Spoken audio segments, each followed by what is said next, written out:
eyes when I gave the word. Now in the morning I sleep alone.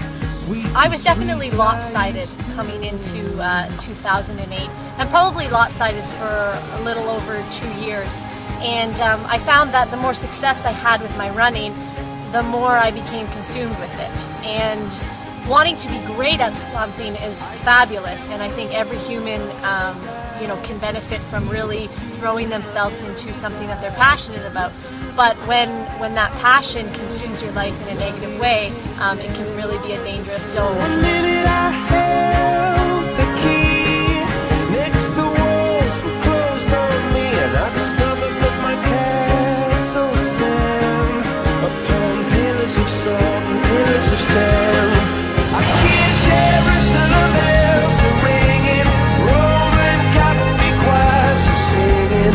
Be my mirror, my sword and shield, my missionaries in a foreign field. For some reason I can't explain, once you've gone there was never an honest word. And that was when I ruled the world. It was a very exciting year, and then things kind of took off, and my running continued to progress, and I continued to jump up levels.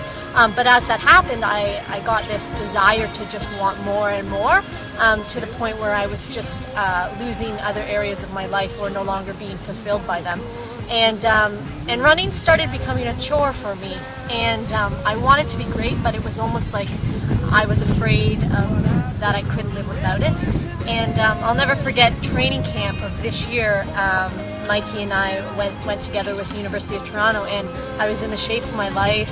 I was gearing up to running hopefully a sub 9-minute 3K, and the workouts were amazing, and every area of my life was okay, but I just had this deep depression within myself. My mirror, my sword and shield, my missionaries in a foreign field. For some reason I can't explain, I know St. Peter won't call my name, never an honest word, but that was when I realized a lot of it was I was just really missing the other areas of my life, most notably my spiritual life.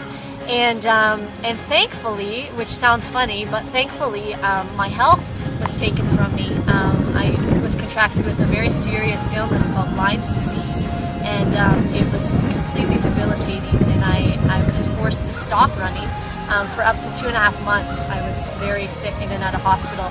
But it was over that time that I just got a clarity that I so desperately needed, and I just realized that I'm so much more than a runner, and I'm going to be the best runner. I'm still going to be able to achieve my goals as being one of Canada's best middle distance runners, but by being a balanced individual, and by having my spiritual life come first, and my family and my friends and my other interests like cooking and public speaking and reading and all of those other things. So when I come to track, I'm excited to use my gifts and get out there and work hard.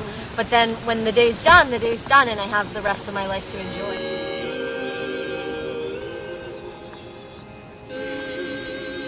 You can be great. You can be the best in the world. You can be the best in your country at something, but you can be a balanced individual as well.